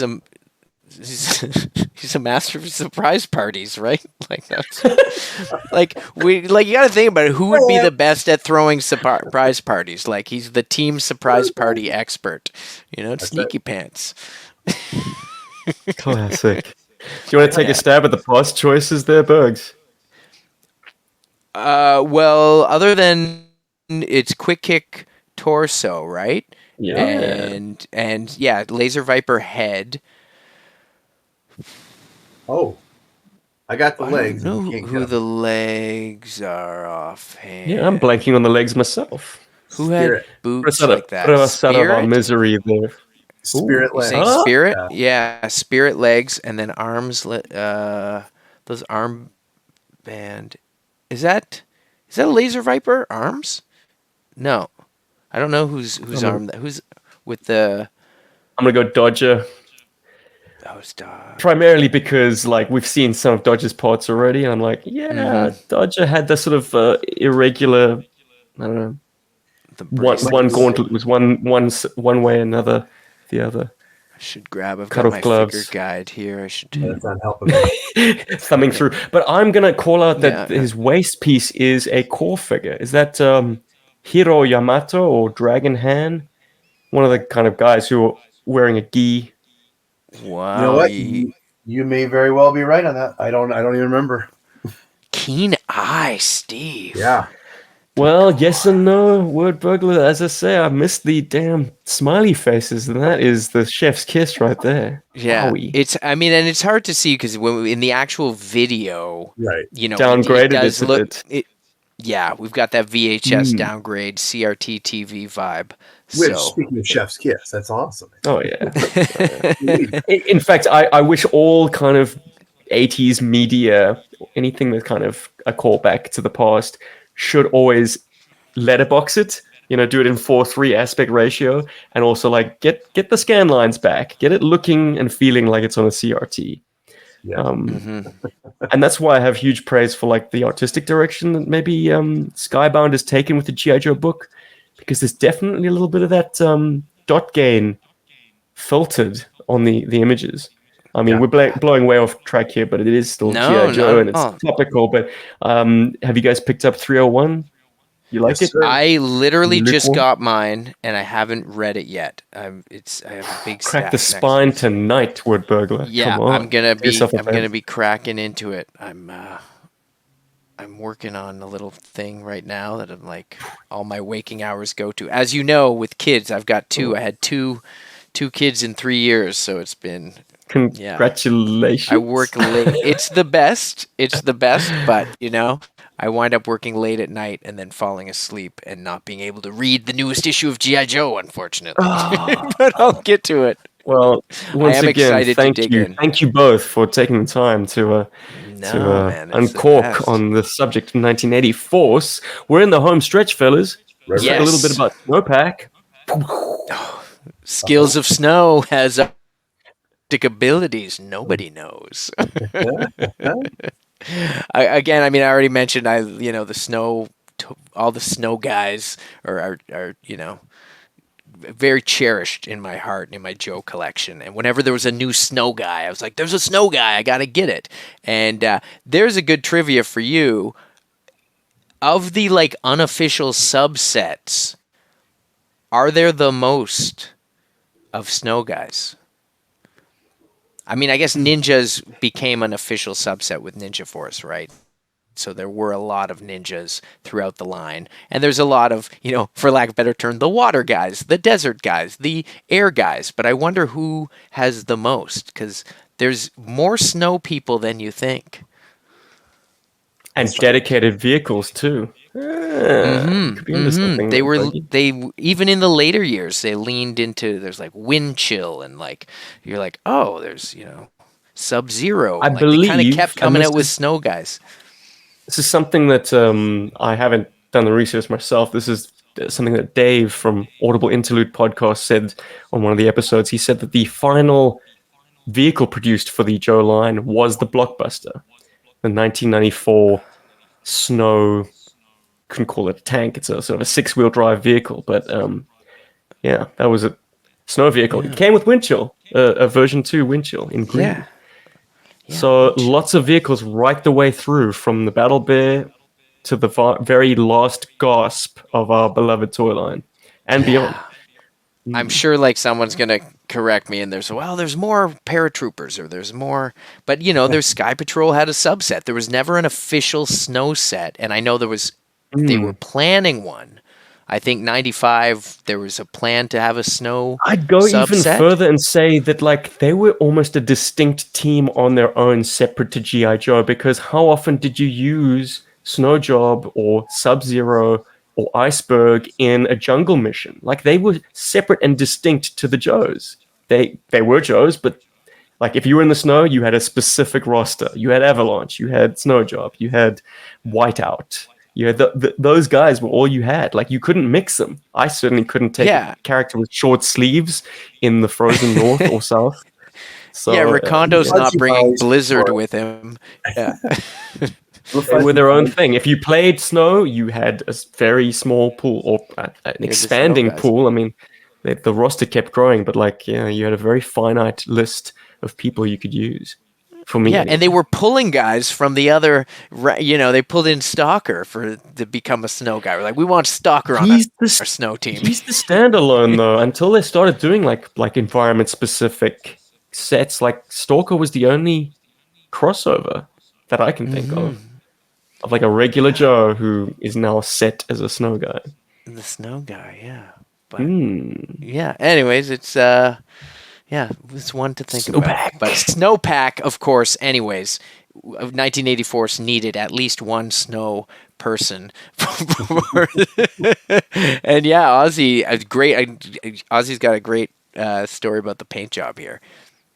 I mean, it's. I don't know how late I was up or what was going on, but I was I just deep cut it. I was all right, and I don't even know how I thought of it, but I was you know what? I don't know if I saw the Rudolph Claymation show that night. I don't know, but I was I want to go for the Yeti, and I don't know. The Yeti was gray and that bluish color, and he had a red tongue, and he had the teeth, and I was just you know what? I don't know. And then just the design of his head, which I think now we're talking about is that Worm's Head? I think. Yeah. I think it's Worm's Head, maybe. Oh yes. Yeah, and I was like, he already kind of had this mouth thing going. I was like, all right, I don't know. It's a stretch, I know, but I'm like, I'm going with the Yeti. So it kind of modeled after the Yeti, and it gets thrown off with the pink again. That's obviously Frostbite's fur there, but and then I'm going to lose the name of the figure. You guys can tell by the legs, I'm sure, who it is. Fast Draw. There we go. Thank you. I was just about to say, great figure. Wouldn't you love to see him as a classified fast draw? Wouldn't that be crazy? Oh, I'm sure he's coming. Everybody else is at record speed. I know. As of today's recording, the Airborne, one of the best. Yeah. I must say, I'm not a classified collector, but what is seriously getting me off the fence is the 3 retro collection figures that have been revealed. Oh yeah, Scarlet Duke and Recondo. So good. Like that, all of a sudden, aesthetically, everything clicks for me now. Classified have leaned into the classics, and I don't know, criticize me for being a purist, but like that's what I want. I just want upscalings of the classic presentation. Ain't broke, don't fix it, in my opinion. Well, if I had more space, I think we'd all say the same thing. If we all had more space, we'd collect it all, right? I'm looking at my background. Oh, we're looking at what you're doing, right? There you Sorry, go. no. Oh, no, it's so good. Look at that artwork on a soap dish. It's leather neck, because nobody says clean like leather neck. All right, kids, scrub yourself with leather neck soap. This is only the top of the soap thing. I don't know where the bottom is, but this is pretty dope. Dope soap. Sorry, guys. Sorry. No, it's English right. leather. My wife doesn't care about a GI Joe soap tray. I thought you might. Yeah, I got BTR in the background, man. Built to yeah. But that's there's so hardcore. Much there's so much Joe stuff. You got to pick. I don't know. You got to pick and choose unless you've got room for it all, and I don't. So yeah, I'm at the point now where I have to be like, if I add this, either they go closer together or this comes out. So I'm with you. I'm not doing the classified, but I'll tell you what I will buy. Go ahead. Hit me with that Vietnam 6-man LERP squad. I will buy that ×2. Bring it. That's what I want to see. Super 7 might be your way into that. But yeah, we'll never know. So we alluded earlier to a figure who was a casualty of play. It was none other than Strike Zone. here pictured before the crotch incident. Love Strike Zone, and Ozzie did this one for me because I live in Toronto, and my favorite baseball team's the Toronto Blue Jays, and definitely the color scheme here is a nod to the Blue Jays. And again, Strike Zone is a name that I always thought would be. I love baseball, and I always thought it'd be just the perfect name for a baseball guy on the team. You know, they've got Hardball, which is a decent code name, but Strike Zone, I was like, come on, it's perfect for the baseball themed guy. And every team again needs a sports themed guy. You know, every wave of 1984 had one sports themed guy. When they get into the highlight guy, that's a whole other thing. But now pardon my ignorance, but I thought the T was for TaylorMade. Like I thought he was maybe a golfer as well. It does look like a little bit of a Titleist, doesn't it? Oh, Titleist, that's it. Yeah. But if you look up, if you look up, Google Toronto Maple. Not Maple Leafs. Blue Jays. I'm a hockey guy. Sorry. Yeah. But anyways, look up Toronto Blue Jays, and they've had all kinds of, like they do professional sports nowadays. There's all kinds of different takes on their own uniform, but they did have a hat with that T on it. And so I was like, I probably got to go subtle. I can't put a Toronto Maple Leafs. I don't know. I thought maybe it would limit what Word was doing. I don't know. But I thought I put that subtlety. You could argue that's all kinds of things. I don't know. That T is exactly how you would find it on their hat or uniform. One of those I believe it, Ozzie. Skills, buddy. It's beautiful. Yeah, no, and for rights, they skirted around it. Like I always wondered with Cutter's hat, did Hasbro have the rights to use the Boston Red Sox hat, or is it just slightly altered? I don't know. It was What's the story 80s, there? man. Yeah, I think so. The only people who paid attention to toy companies were other toy companies, which is why Hasbro sued Leonard's ass. But I don't know if the Sox would be interested in Rhode Island based. I don't know. They made what, Mr. Potato Man? We don't care. I In don't the big know much leagues. about that lawsuit because the Corps kept going, but were they just not allowed to have? It Is was that why the initially Corps got the all name. crazy and neon or something? Oh, No, the core was initially going to be called Gung Ho. In fact, there are carded Gung Ho samples huh. in existence. Hasbro sued them because they were like, "This is one of our key characters." So Leonard pivoted to calling them the core! Exclamation point! International heroes. Um, and they also, I think, Leonard also got heat for using a Hummer, which was very very closely modeled after the General Motors Humvee. Mm. So that Interesting. mold is now in short supply. Like it's, yeah, if you've got one, it might be worth more than your bog standard Jeep. That's funny. Well, and I heard that the Mm. new Transformers, they can't look like real cars. Whereas in the 80s, you'd look at them and you're like, okay, that's a Mack truck, that's a Toyota, that's a Porsche, that's a Lamborghini. But now, because they're worried about getting sued by these companies, Unless they oh, pay look, the that guy lawyer. looks like a Subaru. It's like Subaru's suing Hasbro, right? So it's an interesting Expensive thing. game. I mean, they still do a few Yeah. crossovers, but I guess it's a paid for license. Like there's a recent Optimus Prime that transformed into a Volvo truck. Mm. Mm, Yeah, that must be an official partnership, right? I mean, it's a yeah. great, if you're a Oh, car Volvo's all company, over the you want box. that. Yeah, like Mhm. great way to get kids to know, what your car, Michael car Bay name did is. great things for Camaro, Mm-hmm. but Yeah. let's keep on trucking into unregistered territory with Unregistered Nurse. Yogi, what is the Unregistered nurse. inspiration here?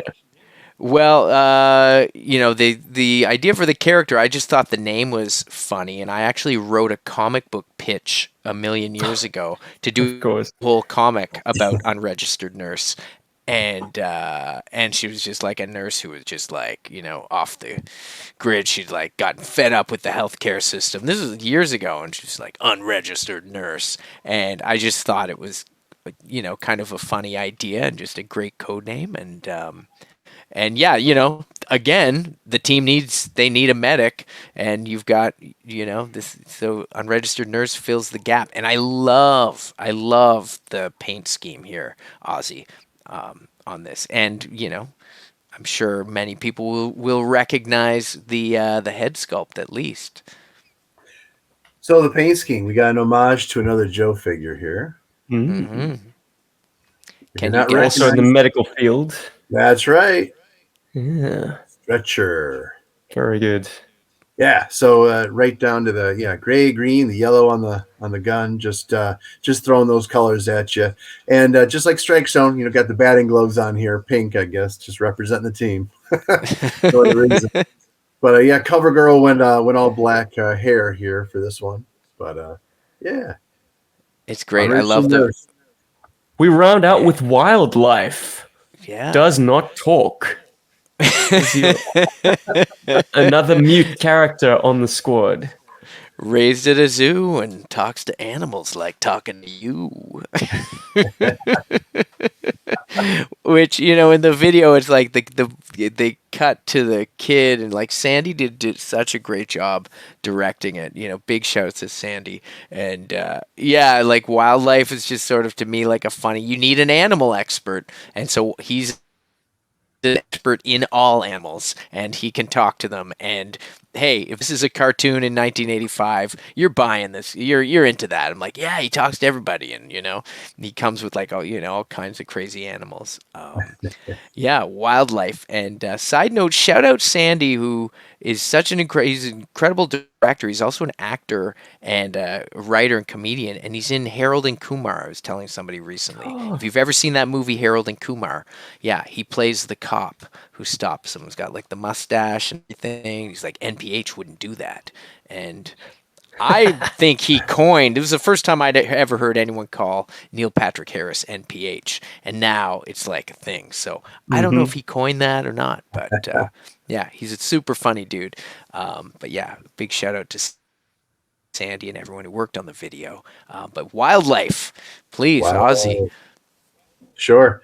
So no homages necessarily here. Just what was just some fun colors, going with the dark reds and blue and green and he's got the pink headband going on here as well. But yeah, just having some fun trying to get those lines as clean as I can.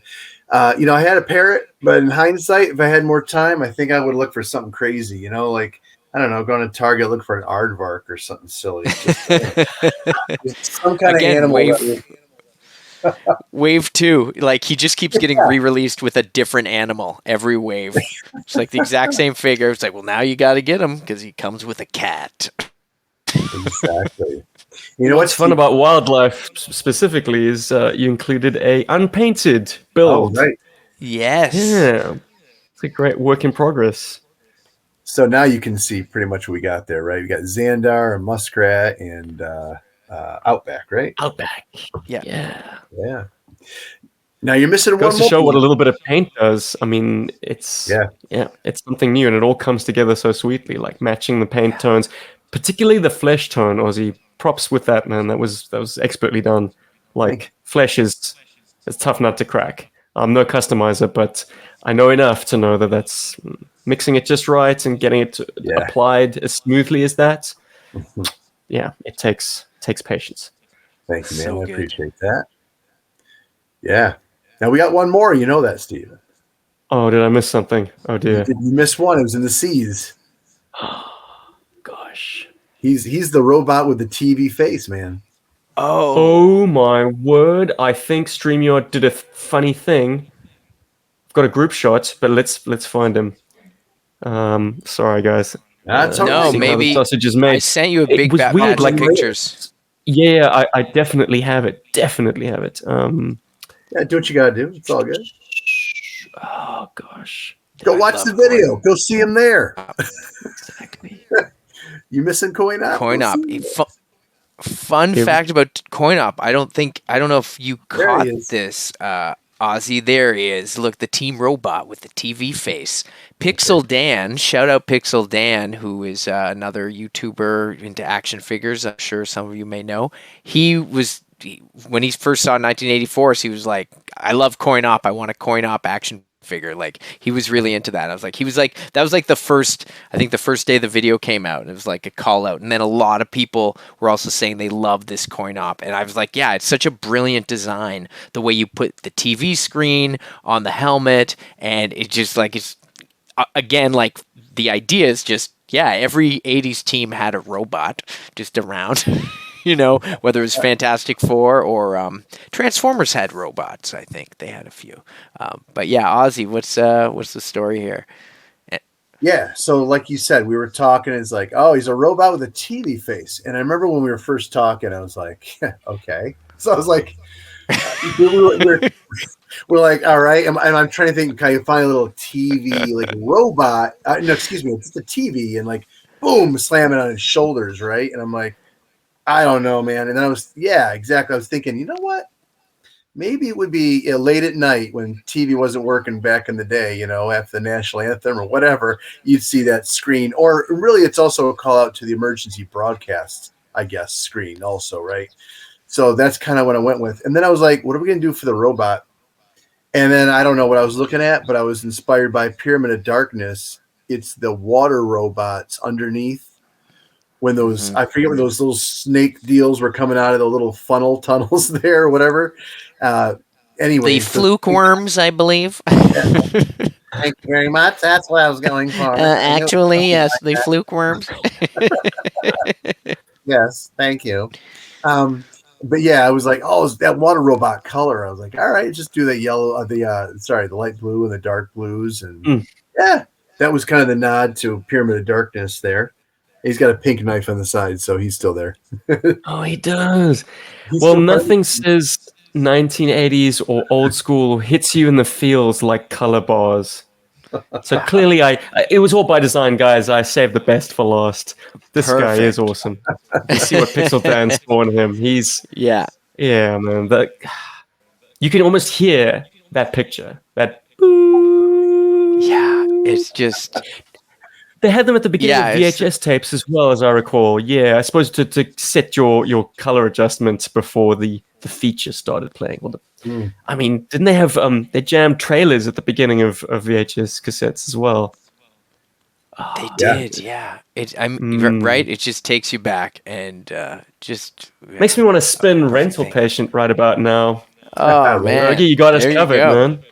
That's right. That's right. Well, if you liked it back then, it's probably still cool. So that's what we do. And thanks so much for doing this. And anybody who has tuned in and watched all this, like it's so fun to relive this and like look at like Ozzie's stuff is crazy. Like Ozzie, I know you post your customs on Instagram and on you have on his tank. Yeah. I want everybody to go check out Ozzie's work because there's so much great stuff and all your modern era stuff. And you should repost that Dana because as soon as you mentioned that, it's like, oh man, when you did that figure, it was so perfect. Like, you're talking about Super 7. That would be a great figure for them to do. That Sunbow Dana figure in an Well, O-ring and I would think be they so actually cool. are in the reaction series. They've got Dana coming up next. I'm assuming it's a Sunbow version of her. Oh, Yeah. interesting. But that's reaction going to be one. reaction. Yeah. Yeah. No, But with the I new play with O-ring GI line, Joes, not Star Yeah. Wars. It's coming. God, where my Coming hand word. at? I know. I love Star Wars. Look, Star Wars, the core four, man. Star Wars, GI Joe, Transformers, and He-Man. That's like and then Ninja Turtles snuck in to round it out for 5 for me. But I'm curious though, Word. You say you're a busy man. Have you had your ear to the ground in terms of the latest big news from Super 7? well, the Or is this O-ring gonna come line, as- right? Yeah.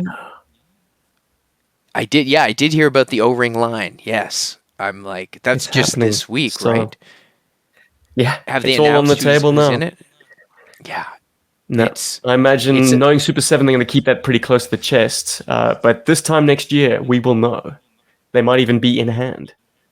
Hey, like I love their stuff. I haven't bought the React figures, like, jokes aside, because I prefer the O-rings in that scale, and I love what they're doing. I almost got the Raven figure. I love the Blind Woodsman they did. Like, doing Raven was like an inspired choice. Like, stuff like that gets me excited. I've got the Ultimate Cobra Commander that they did, which is one of my favorite Cobra Commanders. I mean, he looks like from the movie, right? And it's better in hand. Like, this is a great figure. So I got a lot of love for Super 7. The price point on him was a little steep, especially in Canada, where they ding you with the extra charges. But I love this figure. And so I'm really excited to see what they do with O-ring, because clearly they've got heart for it, and I think they're like looking to do stuff like they did those laser troops from Pyramid of Darkness, right? Like that. I always thought that was a cool design, and I always wanted that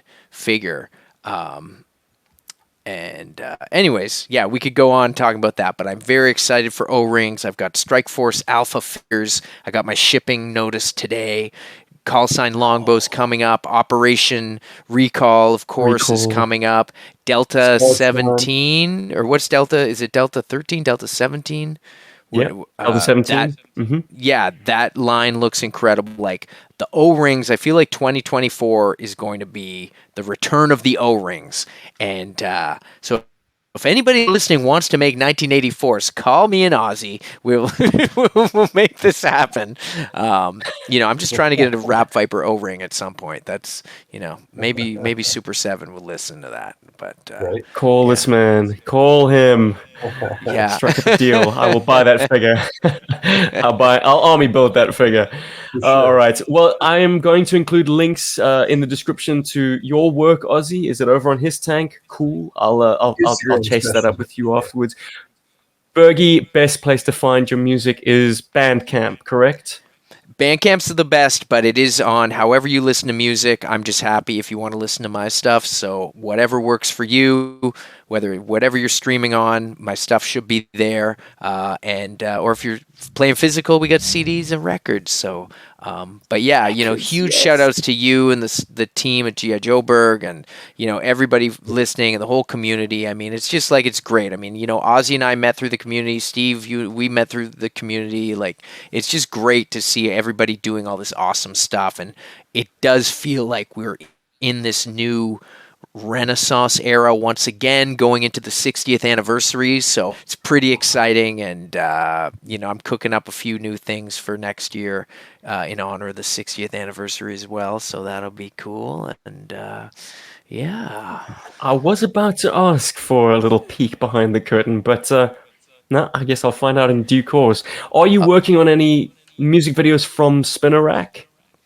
From Spinner Rack, no videos right now immediately, but I'm working on a few things cooking up. I'll give you a tease. This is a hint. Mercer V2. Interesting. A couple of projects. This is like some research I'm doing right now. So just playing with it, getting in the head. Yeah, just like, let's let that. Maybe 2024. We'll see. There might be something about Mercer, and there might be some other stuff. But yeah. I'm excited.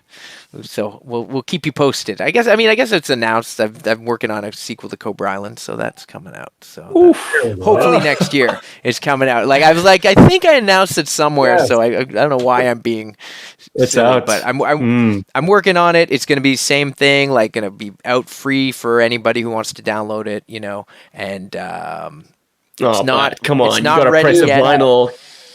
I want a vinyl. It's not ready yet. I think, Ozzie, you might have heard one or two. I feel like I might have sent you a sample of it. But yeah, there's a bunch of tracks. It's tentatively called Revenge of Cobra Island. And I'm really excited. And hopefully when it's closer to coming out, we can talk again.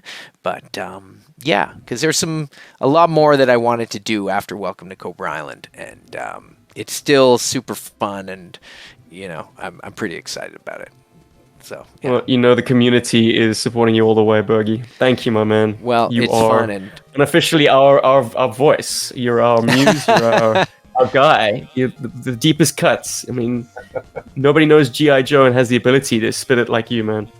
Well, I just love playing with my toys on the mic, so that's just fun to do, and it's awesome when other people can pick up some references from it. The lore is strong with this man. I'm rapping to my wife about Voltar, and she's like, "What? Just go in there and rap about it." What a nice color scheme. Sorry, I'm sending your wife up there. All right, guys. I'll let you guys get on with your evening. Thank you so much once again for giving so generously of your time. The stories are great. Everybody watching this, go check out Bandcap. Go check out his tank. Do the things. Do all the things. Support community. And yeah, this stuff is awesome. Why wouldn't you? I guess with that said and done. Joburg. Yes. Later.